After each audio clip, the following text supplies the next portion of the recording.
মা, আরে ও মা, কোথায় তুমি? দেখে যাও আমি এসেছি। ময়না, আরে ময়না, বাড়িতে কেউ নেই নাকি? উফ। বুড়িমা, দেখো কাকা এসেছে।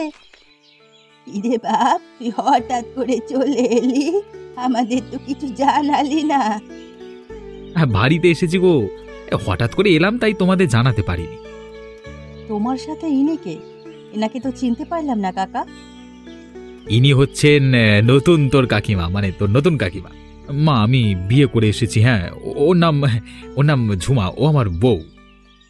এ কেমন কথা বললি তুই বাপ? তুই বিয়ে করে এনেছিস, অথচ আমাদের কিছুই জানাসনি। তোমাদের জানানোর জন্যই তো গ্রামে চলে আসলাম, না হলে তো শহরেই থাকতাম। তোমার বৌমাকে বাড়িতেই রেখে যাব, আমি আবার শহরে চলে যাব। তাও তোর একটু জানানো উচিত ছিল, আমার তোকে নিয়ে কত স্বপ্ন ছিল। যা হয়েছে হয়েছে, এখন আর কথা বলে তো লাভ হবে না। আগে তাদেরকে ঘরে নিয়ে চলো বুড়িমা।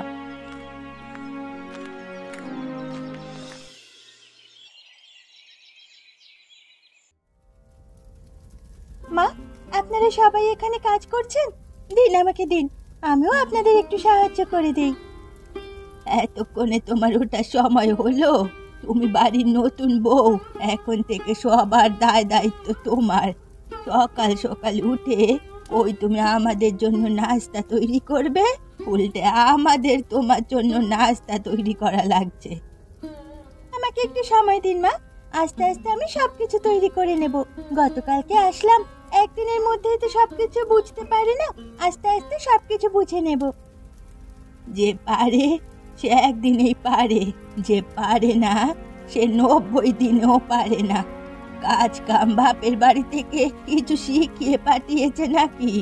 ড্যাং ড্যাং করতে করতে চলে এসেছো। মা, আপনি আমার সাথে সবসময় এমন ভাবে কথা বলছেন কেন? আপনি আমাকে ছোট করে কথা বলছেন। কাকিমা, তুমি মাত্র এবারের বউ হয়ে এসেছো, এখনই বুড়িমার সাথে মুখে মুখে তর্ক করছো? দেখছিস ময়না, আসতে পারেনি, তার উপরে আমার সাথে ঝামেলা করেই যাচ্ছে। ওকে এখনই এখান থেকে যেতে বল।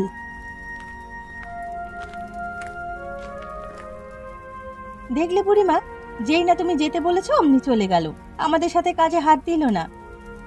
ওর মজা আমি দেখাবো। কি হয়েছে মা? তুমি নাকি আমাকে ডেকে পাঠিয়েছো এখানে? হ্যাঁ, আমি তোকে ডেকে পাঠিয়েছি, তোর সাথে আমার কিছু কথা আছে, সেজন্যই তো তোকে ডেকে পাঠিয়েছি।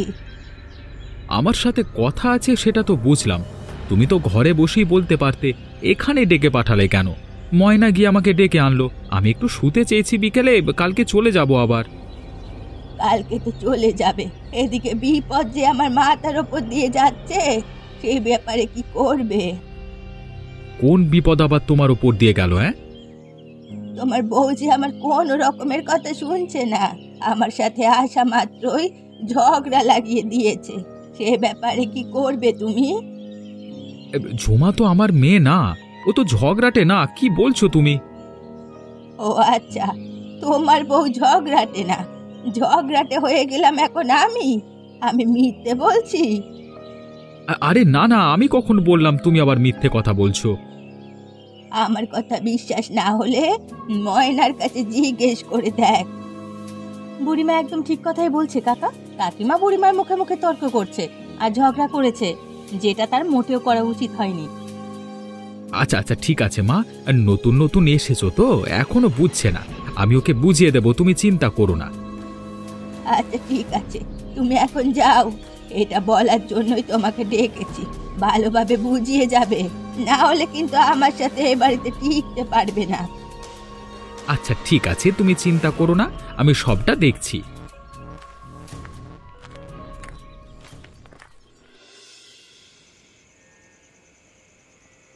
আমাকে এখানে রেখে তুমি চলে যাবে, সেটা ভাবতেই আমার খারাপ লাগছে। তোমাকে এভাবে রেখে যেতে আমারও খারাপ লাগছে গো। মায়ের সাথে তুমি একটু তাল মিলিয়ে চলো, মায়ের সাথে ঝামেলা করো না, কেমন? মা কি আমার নামে তোমার কাছে কিছু বলেছে? আমার মা একটু অন্যরকম, সেটা তুমি বুঝতেই পারছো। তিনি হয়তো তোমাকে মেনে নিতে পারছেন না, বাড়িতে না জানিয়ে আমি বিয়ে করেছি, এটা তার ভালো লাগেনি। সেই জন্য হয়তো আমাকে কিছু কথা বলেছে। আমি সব মাথায় নিইনি। মা যাই বলুক না কেন, তুমি একটু শান্ত থাকবার চেষ্টা করবে, হ্যাঁ? আমাকে আর মাকে নিয়ে তোমার চিন্তা করতে হবে না। তুমি যাবে, সেখানে স্বাভাবিকভাবে কাজে মন দেবে, তারপর আবার প্রতি মাসে বাড়িতে ফিরে আসবে। কিন্তু প্রতি মাসে ছুটি পাই কিনা সেটাই তো বলতে পারছি না। তুমি কিন্তু বিয়ের সময় আমাকে বলেছিলে প্রতি মাসে তুমি বাড়িতে আসবে, এখন অন্য কথা বলছো কেন? বুঝতেই তো পারছো, আমি অন্য মানুষের চাকরি করি, তার মধ্যে কি সবসময় সবকিছু পারা যায়? তুমি প্রতি মাসে না আসলে আমার কিন্তু মন খারাপ হবে, পরে দেখা যাবে আমি অসুস্থ হয়ে গেছি। আচ্ছা ঠিক আছে বাবা, ঠিক আছে, আমি এ মাসেই আসবার চেষ্টা করব। তুমি যেন অসুস্থ না হয়ে যাও সে বিষয়ে খেয়াল রাখবো। তবে মায়ের সাথে কোনোভাবেই ঝামেলা করো না। মা কিন্তু তোমার উপর একটু ক্ষেপে আছে। মায়ের মুখে মুখে কথা বলবে না, মা সেটা পছন্দ করে না। হ্যাঁ, বললাম তো, এই দিক নিয়ে তোমার কোনো চিন্তা করতে হবে না। তুমি সুস্থ স্বাভাবিকভাবে নিজের কাজ করে মাস শেষে ফিরে এসো।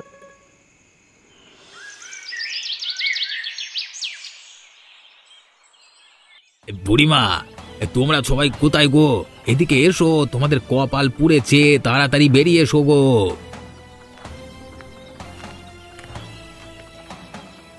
এ কি, আমার ছেলের কি হয়েছে?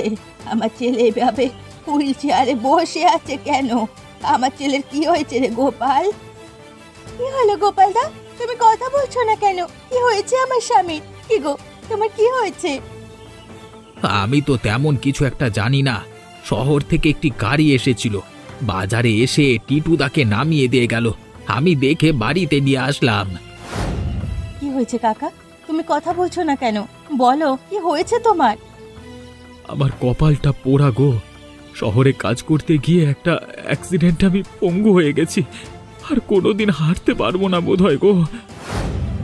না না না, এ হতে পারে না। আমার ছেলের এত বড় দুর্ঘটনা কিভাবে হলো? কি করেছিলে তুমি? কিভাবে হলো? আমি তো নিজেকে কোনোভাবে বোঝাতে পারছি না, কিভাবে তোমার এত বড় সর্বনাশ হলো? ডাক্তার কি বলছে কাকা? কোম্পানির লোকজন যখন শুনেছে আমি আর কাজ করতে পারবো না, তখন তারা আমাকে বাড়ি পাঠিয়ে দিয়েছে। এ কদিন ওখানেই চিকিৎসাধীন ছিলাম। ডাক্তার বলেছে আমার হাঁটতে পারবার সুযোগ খুবই কম। হাঁটতে পারবো কিনা সে ব্যাপারে তিনি নিশ্চিত নন। হায় হায়, আমার ছেলেটার কপাল পুড়লো। সংসারটার এখন কি হবে? সংসারের কথা পরে চিন্তা করবেন মা, আগে আপনার ছেলেকে ঘরে নিয়ে চলুন।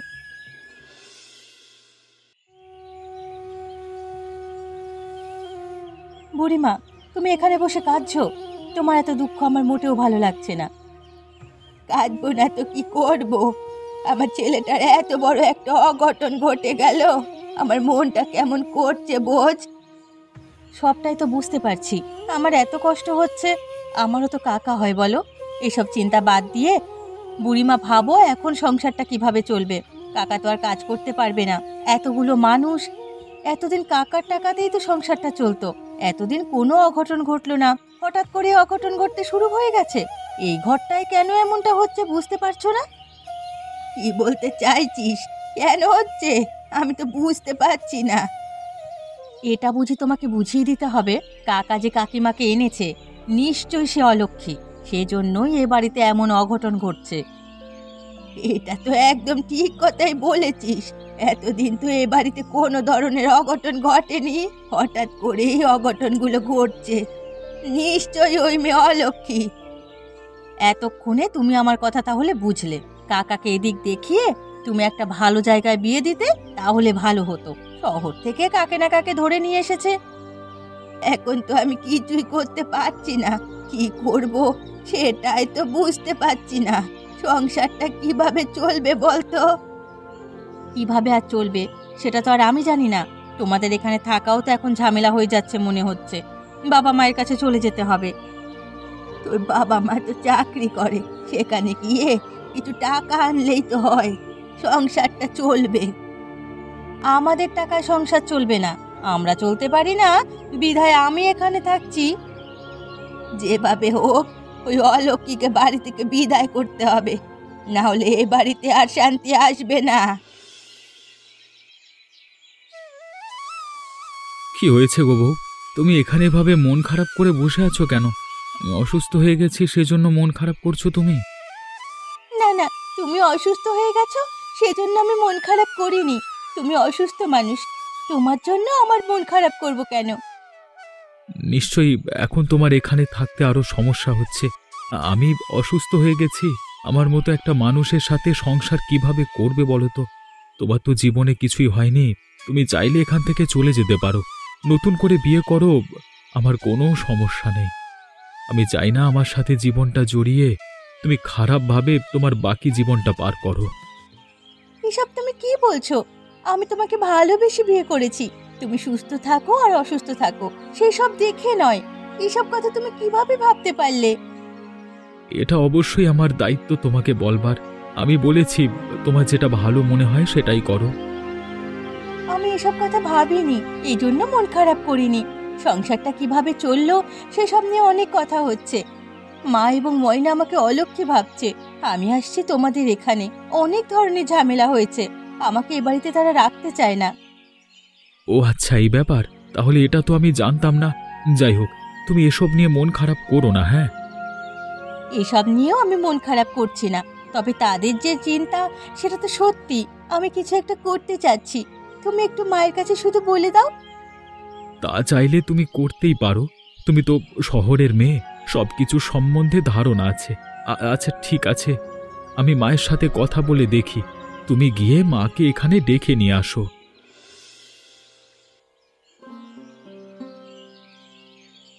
কিরে বাবা, তুই কি নাকি আমাদের ডেকে পাঠিয়েছিস? কিছু বলবি নাকি? তোর কোনো সমস্যা হচ্ছে? না গো, আমার কোনো ধরনের সমস্যা হচ্ছে না। তোমাদের সাথে কিছু কথা ছিল, সেজন্যই ডেকে পাঠিয়েছি। আচ্ছা ঠিক আছে বাবা, বল।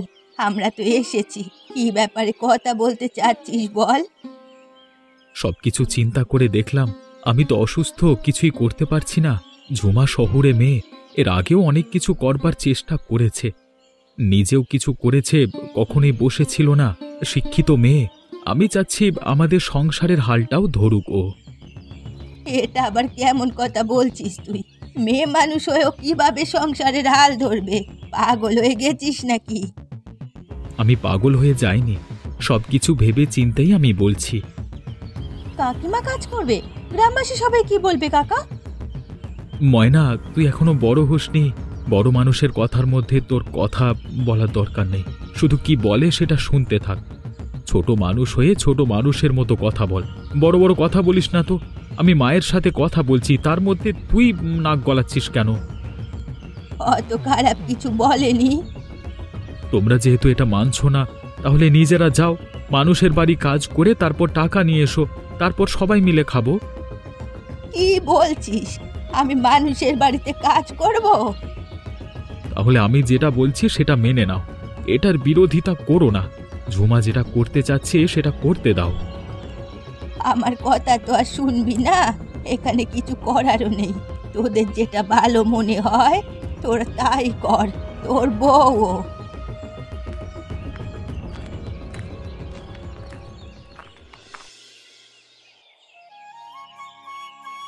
আমাদের গ্রামে তুমি বিশাল বড় একটা কাণ্ড ঘটিয়ে ফেলেছ, সবাই এখন তোমার নাম মুখে নিচ্ছে।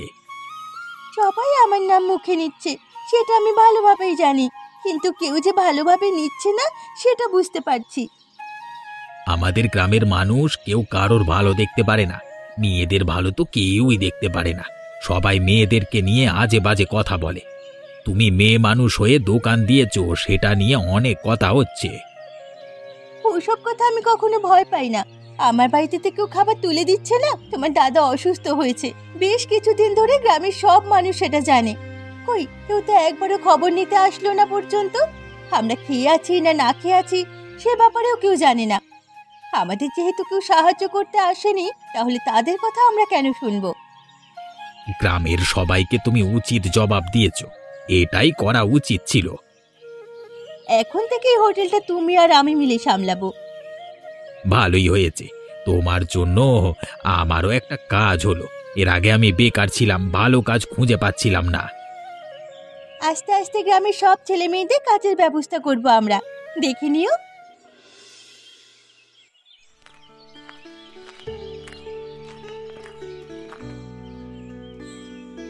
কি করছো গোপাল কাকা? কিছুই করছি না। আরে এখানে তো মানুষজন খেয়ে যাচ্ছে, সবার টাকা হিসেব করে রাখছি। তুমি কোত্থেকে আসলে? আমি তো বাড়ি থেকে এসেছিলাম, গিয়েছিলাম সকালে কলেজে, সেখান থেকে আরো আগেই চলে এসেছি। আচ্ছা ঠিক আছে, ভালো করে পড়াশোনা করবি। কিছু খাবি নাকি? খেলে বস। না না, আমি কিছু খাবো না, এসেছিলাম একটা কাজে। তুমি তো ব্যস্ত আছো দেখছি। তুই আবার এখানে কি কাজে এসেছিস বলে ফেল। ব্যস্ত নেই, বল। আমার কিছু টাকার দরকার ছিল, সেজন্যই এসেছি। ক্যাশ থেকে আমাকে কিছু টাকা দাও তো, আমার কিছু টাকার খুব দরকার পড়েছে। আমি তো এখানের একজন সামান্য মাত্র কর্মচারী। আমি চাইলেই তো তোকে টাকা দিতে পারি না। ঝুমা তো এখানে নেই, যখন আসবে ওর থেকে চেয়ে টাকা নিয়ে নিস। তুমি এখন কাকা আমাকে দিয়ে দাও, তাহলে কিচ্ছু হবে না। পরে ঝুমা কাকিমা আসলে তুমি তাকে বলে দিও। ঝুমা বলেছে তার অবর্তমানে কাউকে টাকা না দিতে। সে অনুযায়ী আমি টাকা দিতে পারবো না রে, তুই অপেক্ষা করতে থাক। আমাকে টাকা দিতে নিষেধ করেছে? তার মানে? তুই তো প্রায় সময় এসেই টাকা নিয়ে যাস। এত টাকা নিয়ে কি করছিস তুই? ছোট মানুষ, তোর এত টাকার কিসের দরকার হয়?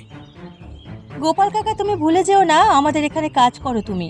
তুমি আমাদের কর্মচারী, তোমাকে কি না আমার হিসাব দিতে হবে আমি টাকা দিয়ে কি করি। আমি যেহেতু এখানের কর্মচারী, সেহেতু আমি আমার কর্তব্য পালন করব। আমি তোকে কোনো ধরনের টাকা দিতে পারবো না।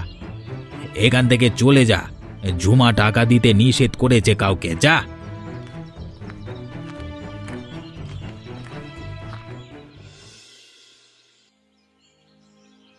কি হয়েছে রে ময়না, তুই এভাবে কাঁদছিস কেন? কেউ কিছু বলেছে? মেরেছে কেউ তোকে, নাকি কেউ খারাপ কথা বলেছে? তুমি এখনই আমাকে শহরে বাবা মায়ের কাছে পাঠিয়ে দাও, আর দরকার হলে আমি সেখানে চাকরি করে খাবো। তারপরও আমি আর এখানে তোমাদের সাথে থাকতে চাই না। আমাকে এক্ষুনি পাঠিয়ে দাও। কি হয়েছে তোর, আগে সবটা আমাকে বল, তারপর আমি দেখছি কি করতে হবে। কি হয়েছে রে? তোকে কেউ কিছু বলেছে নাকি? আমাকে বল, আমি দেখছি ব্যাপারটা। এভাবে কাঁদিস না। আমি গিয়েছিলাম কাকিমার দোকানে কিছু টাকার জন্য, গিয়ে দেখি কাকিমা গোপাল কাকার সাথে কথা বলছে। আমি যেই মাত্র কিছু টাকা চাইলাম, অমনি আমাকে দূর দূর করে তাড়িয়ে দিল। এইসব তুই কি বলছিস? ওরা বেচা কেনা করছে না গল্প করছে?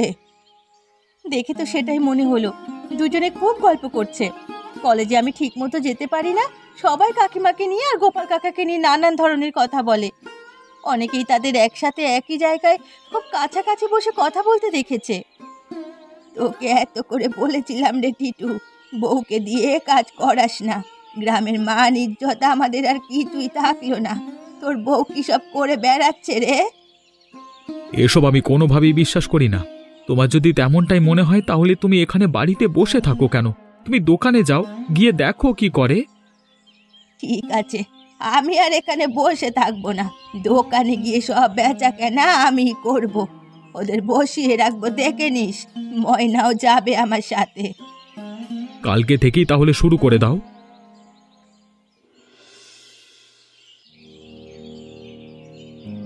আপনি তো বললেন সবাইকে আপনি খাবার দেবেন, আপনি এখন এখানে বসে আছেন? ওই যে একজন খাবার চাচ্ছে। ওই লোকটাকে আমি কোনোভাবেই খাবার দিতে পারবো না।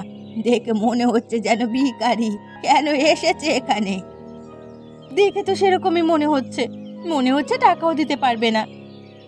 এসব কি বলছেন? ইনারা হচ্ছেন আমাদের হোটেলের অতিথি। টাকা দিয়ে খাবেন, আমরা তাদের ভোজন করাবো। আমরা যদি পোশাক দেখে নির্বাচন করি তাহলে কিভাবে হবে মা? যেমন তেমন লোকের সাথে আমি কথাও বলি না, খাবারও দিতে পারবো না। লোকটার অবস্থা দেখেছ? মনে হচ্ছে এখনই ভিক্ষা করে এসেছে। ঠিক আছে, আপনি যেহেতু চাচ্ছেন না, আমি নিজেই তাহলে যাই। আপনি অন্য জায়গায় খাবার দেন। দেখেছো বুড়িমা, কাকিমা আবারও ওই বেটা লোকেদের ওখানে যেতে চাচ্ছে। তুই চুপ থাক, তোর কাকিমা ওই লোকটার কাছে না গেলে কে যাবে? দেখছিস তো লোকটা কত নোংরা। তুই যাবি নাকি? তাহলে যা যা। না না, আমি মরে গেলেও ওখানে যাব না। তাহলে আবার বলছিস কেন? চুপ করে এখানে দাঁড়িয়ে থাক, বেশি কথা বলিস না।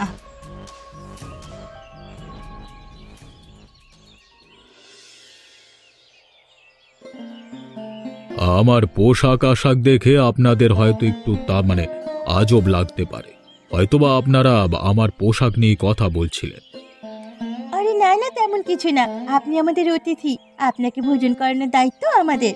আপনি যেমন পোশাক পরেই আসুন না কেন, সেটা আমাদের জানার দরকার নেই।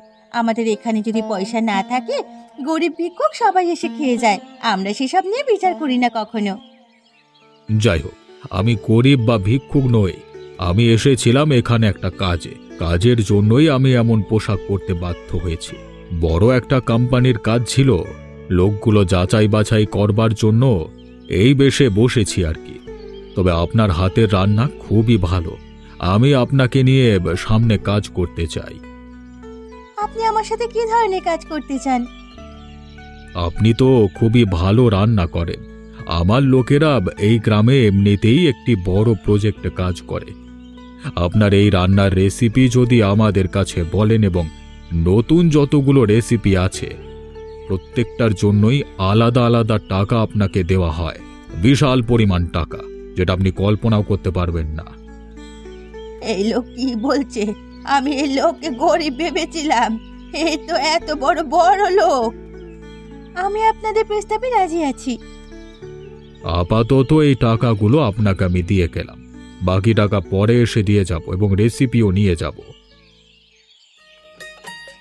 দেখেছো বুড়িমা, লোকটার সাথে কাজ করতে কাকিমা রাজি হয়ে গেল। তুই চুপ থাক। তুই যে মিথ্যে কথা বানিয়ে বানিয়ে বলিস সেটা আমি বুঝতে পেরেছি।